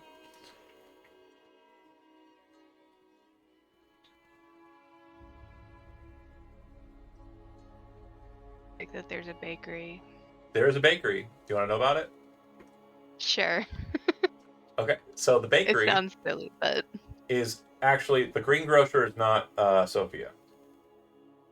The bakery is Sophia. The green grocer is Kragan, who's a Goliath who runs the green grocer. The bakery is run by Lonk and Lunk, who are Lady Sophia Greenbottle's kids. And a common individual who's present there is an individual known as Finkus Serpentoes. Everybody knows that he's the leader of the Companions of Gimlich. And I'll go ahead and show you Finkus since you have uncovered him by questions. And that should be in your handouts now, Finkus.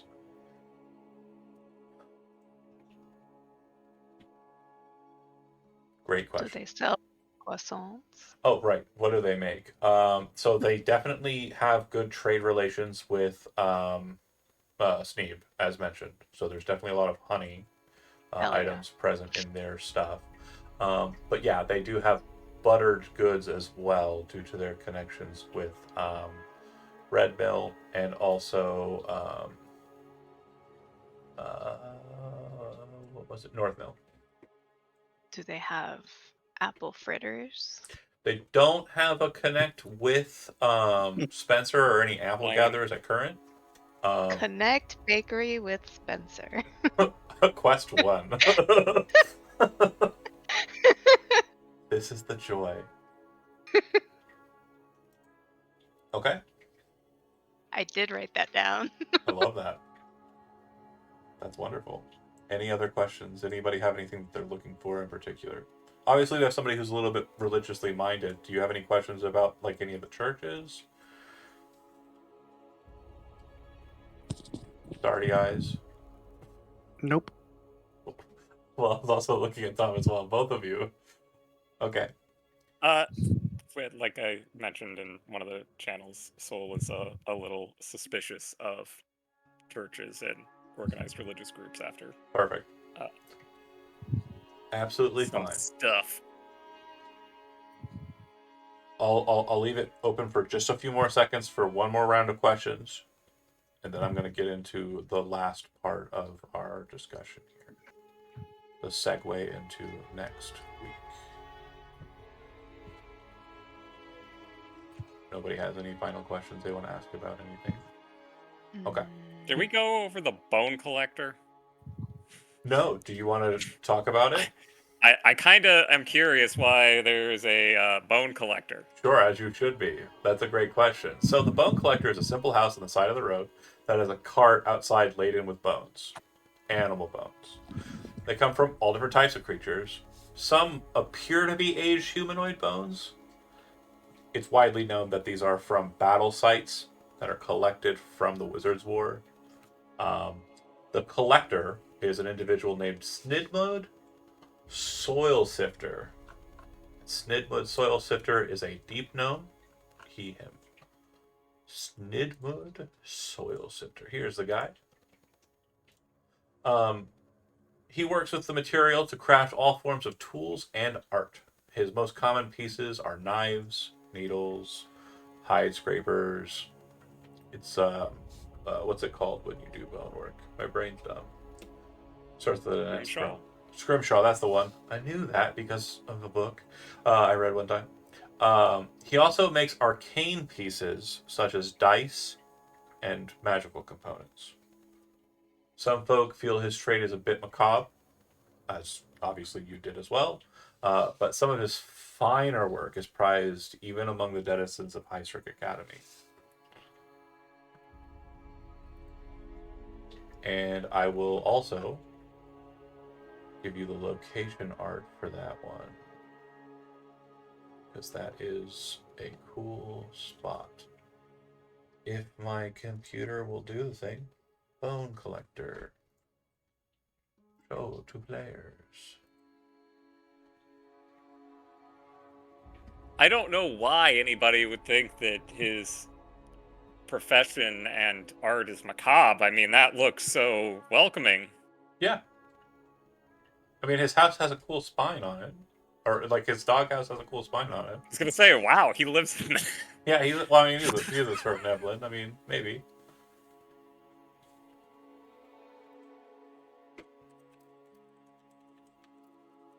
He just likes drama. It is striking. And if that's the last call for questions, I'm going to discuss with you the matter of the first session, what my expectations will be. As I said before, it is very much a sandbox game. You are absolutely free to do whatever you want. I do not care. Like I said, if you want to burn the whole town down because the chat keeps insisting that you do, this is the game where that could happen. Okay? Brent. Hasn't Totally, even been in here today. totally free to do that. Absolutely something that could happen. But let me explain what the narrative expectation is of you when you arrive at Lycoi Keep. Did I not change the music for this? No, it's the same music. We've been rocking Elden Ring. Yeah, the character creation. Don't tell anybody. Oh, I I see. mean, I don't know this song at all. Sorry, that's the ambiance exterior. This Elton Ring. Yes, that's right. correct. Shisho. Elton Ring. And we did it again, folks. It went straight to. See Like- shit. I guess it is technically a traversable. I think I have. Yeah, I do have lighting up on this one. So I'll just quickly make your tokens. When you arrive at Lycoi Keep, or when you arrived at Lycoi Keep, the expectation from Elwyn was. I'm getting the air breathing. I'm sorry, Andy. I'm so sorry. Just well, no, don't. You don't have to go all the way up. Just put it like right here, like on the nose. Like, all right.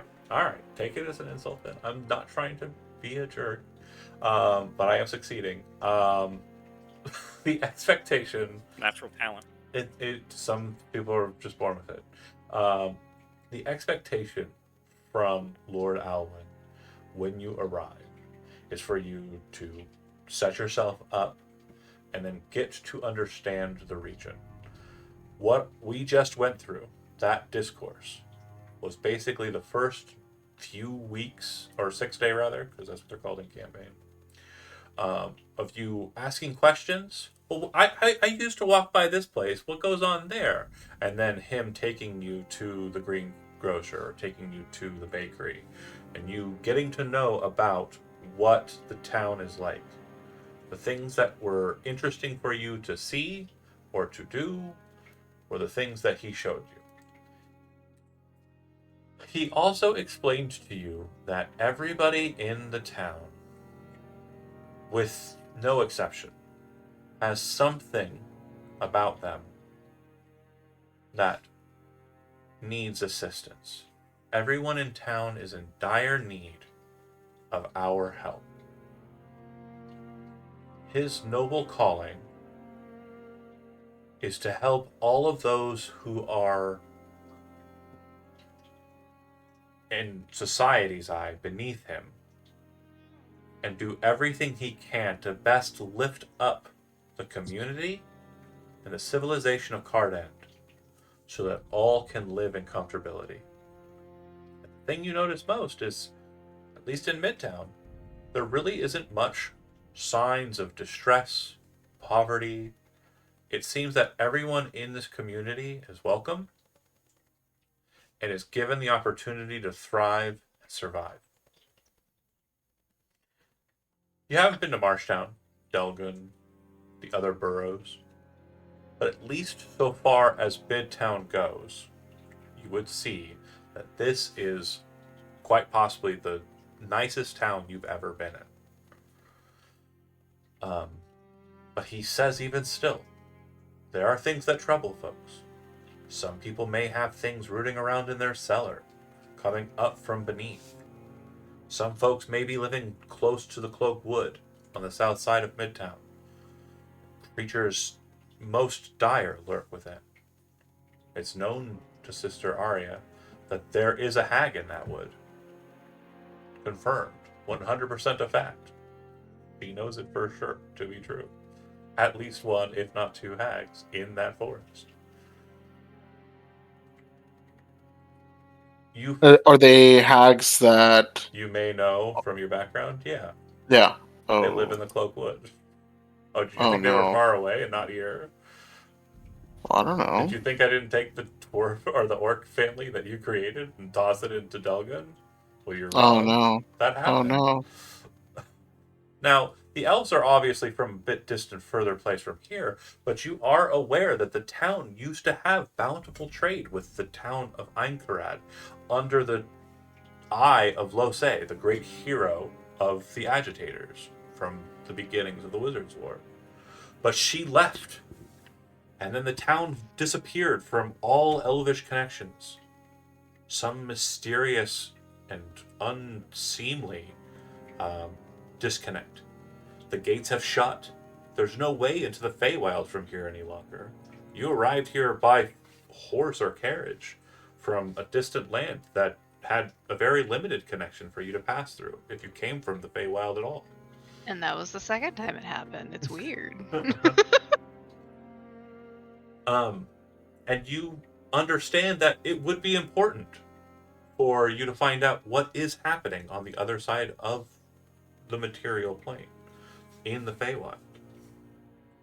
And of course, Sol, you know that lurking at the bottom of the Helmaw, deep, deep, deep in the very bowels within, rests an axe that watches mindfully that which walks and moves around it, choosing the strongest to take it up, and only the strongest to take it up, to serve as the general in the Axe's armies that will manifest in the depths of the Helmaw and rise up to destroy everything about. And then with the new knowledge that you acquired from Lord Alwyn, there's a lich dragon that parades around the lands of Balthanir, of Inundia, and says that it is the monarch, that she is the queen, and that she demands patronage. Right now, that doesn't mean much, because the king offers it, and it's no problem to the common people, but maybe one day she decides she wants more. My family has some opinions on dragons. Yeah. They're good at killing them. But everyone has a problem. If you wish to do good in town, all you have to do is find the problems and solve them. If you wish to find strength and power, the best source of that is the Helmaw. But delving into it could be a situation that locks you within it for a long time. Longer than you may be willing to forfeit. And now my green screen's doing a messy thing. First it was Andy's, now it's mine. I know why, it's because I don't have that light up there turned on. But we're almost done. So the X, you're muted if you're talking. Are we meant to see a map right now? No, I'm going to put your tokens on Oh, okay. one by one, but it was giving me problems, so I elected to just... It's all good. I was just making sure I wasn't missing something. Oh, no problem. You are an elf with regular elf sight. You are a human who is probably projecting light. Can you see, Tom? Yes. Okay. And then... It is a little weird. There's a weird black gap over here, but you can open the doors, like you can just click them. If you want to patrol around, that's Okay. absolutely fine.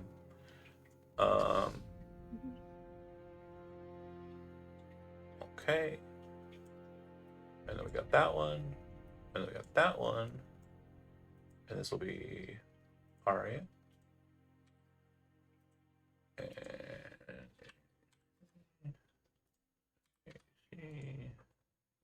temp. Compact vision. Orcs have night vision 60. Alright. And then last Nice. but not least, vision. Night vision 60.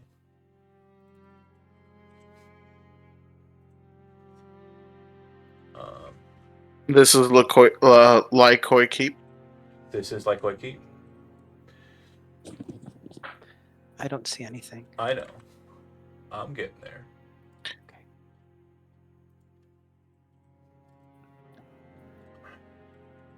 Oh, there's a little armory. Okay. So a couple of subject matters I want to get out that are more mechanical in these last few minutes, just so we understand them. You are not a good enough group to know each other's hit points at any time. As you acclimate yourselves to being a fighting company or team, that will display itself. Even Ronisil and Turamane or however. I'm sorry, I'm going to butcher it every time. I think probably I'll figure it out or give you a nickname. We're gonna get there. Just No worries. I just gotta believe in myself, and that is the Believe. most important part.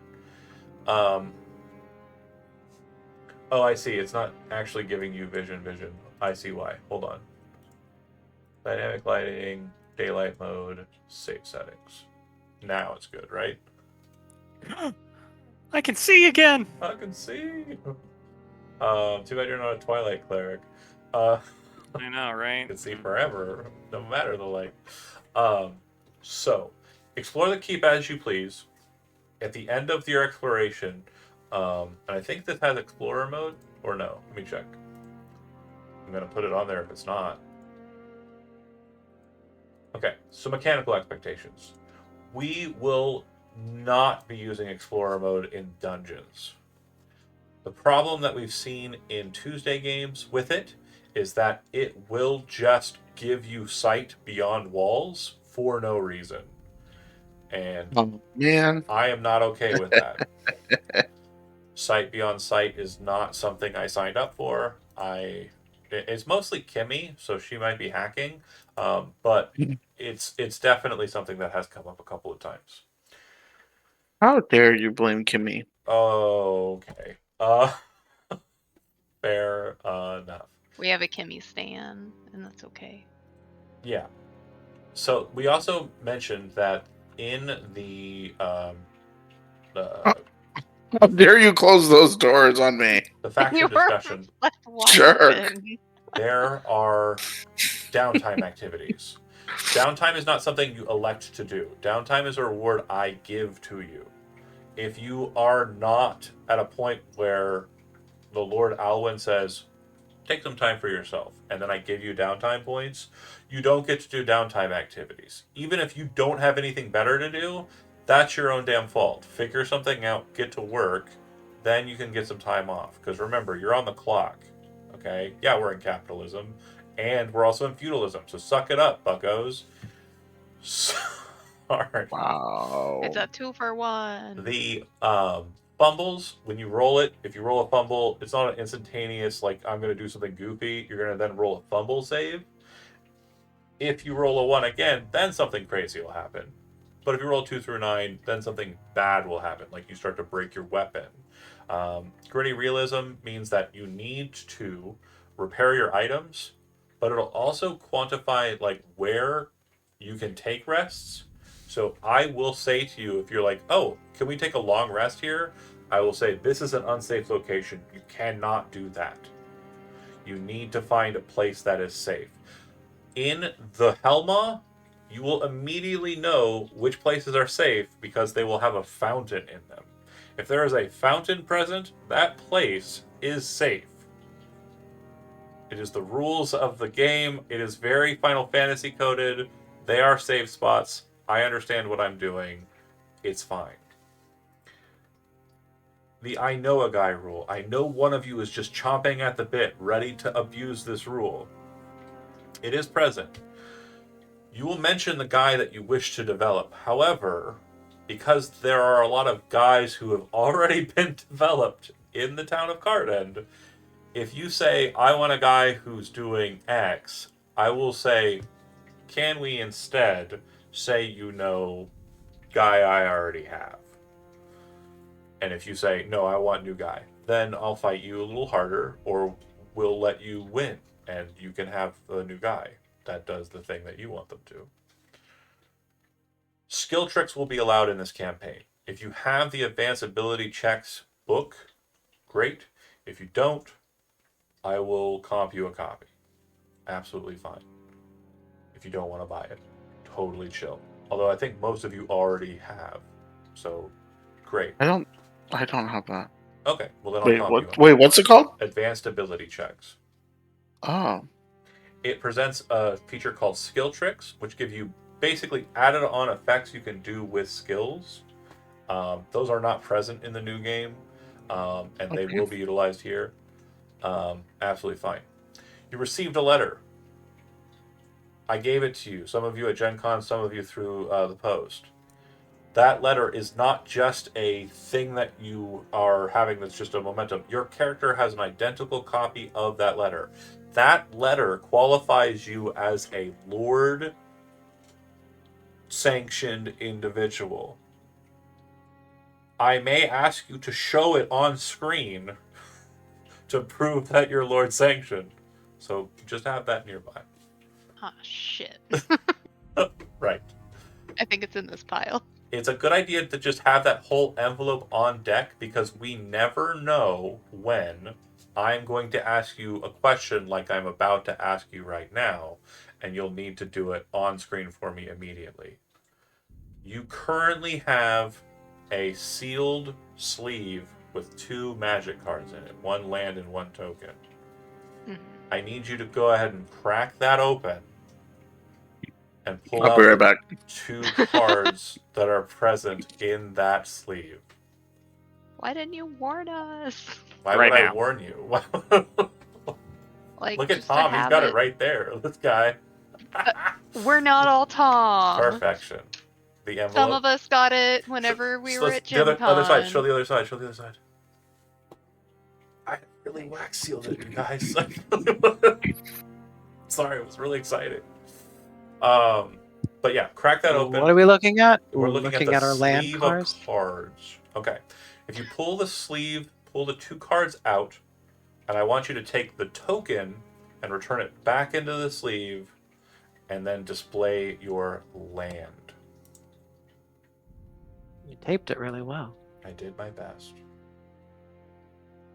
I don't know where it is right now. Island up for Tom. Hold on. Yeah, it was Island. Thank God. I found it. I don't know if this means something good, but I got a swamp. Uh-huh. Island. I, for one, am shocked that's the one John sent Gijo. You said I island, put Tom, it- Andy? Yep. Okay. And then Elizabeth, you Is had... it this one? Yes. Okay. And we put it back with the token. Put the token back in, and then the land can go in as well, but just the token's not important now. The land is the important part. Forest. Okay, great. So, for the purposes of the land, these will also have added effects in the future, but understand this. If you are in the land as mentioned, so island is anything that has to do with a waterway, so a lake, a river, any land that has water, effectively. The forest, pretty easy. Trees. If you got trees around you, you are technically in a forest. And then swamp, like a forest, but you can tell the difference, right? Like mires, bogs, the like. Yeah. These are places that are of interest to you. So what I mean to say is when you are in these locations, you will be on the lookout for something that is important to you. So this is something to put into your memory for now. And also, any ability check that you make while in those territories, you will add your proficiency bonus to, even if you are already doing so. Cool. You have a natural affinity to the land. And these were randomly selected. I was actually laughing my ass off when I flipped swamp for Gijo. I was like, oh yeah, really? Cool. And Forest for the elf. Well, I was hoping for forest for both of them, but I got island for the 2 kind of religious-ish people, so I guess it kind of worked out. But Holy water. so that is just something to keep in mind on the back burner for yourself. If you are in those territories, understand that you will have better ability checks, and there may be something important for you in a location like that. You know, I like this stationery, by the way. Well, you're welcome. The tokens will come up. Not in the first 5 or 10 sessions, but they will come up. And then the sealed envelope, the final thing. There's one envelope that was inside of the envelope you got. It must remain sealed. Do not open it. I mean it. Yeah, it's like so much tape. I was like, get more tape on there.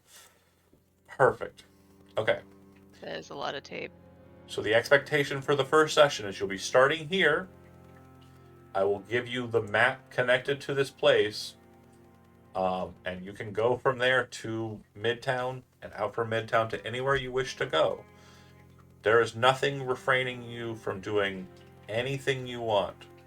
It's a lot of freedom, but I expect that you will be mature about it and burn the town down in a short and precise order as all Brents would enjoy. How else are we supposed to find the cursed weapons? Right. The cursed weapons are inside of the houses. You can't just walk in there. You have to burn them down. Obviously. Yeah, I mean, walking in and just taking stuff out of treasure chests is too Final Fantasy coded. And running through like pots is way too Zelda coded. Like you can't just roll through their clay pots and just get stuff. I will have to check every grandfather clock for an elixir, though. The notifications section of our Discord does have the information as to what each of these is, and to make it easier for you to sort around, because I think they're number noted, right? I'm going to go ahead and move the numbers from the GM slot to the map slot. So you should see numbers appearing on your board now. Whoa. So you should know which each room and place Oh, nice. means and do's. Okay. Well, great. Means and do. Solid session 0. Of course, I understand that questions may arise between now and then. Also, there was a lot that was mentioned here. If you want to review the video, that's fine. If you do not want to, again, a lot of the information that will be important to you, you'll know it's important. So there's a lot of stuff you can kind of just space through. But most of the things that will be like, oh, I should probably get to pen and papering or notepadding, you'll know. It'll feel a slight bit more serious. But with that, we'll end session 0 and we will pick up with session 1 next week. Same time, 7 o'clock. Thanks for watching those that did, and we'll see you then.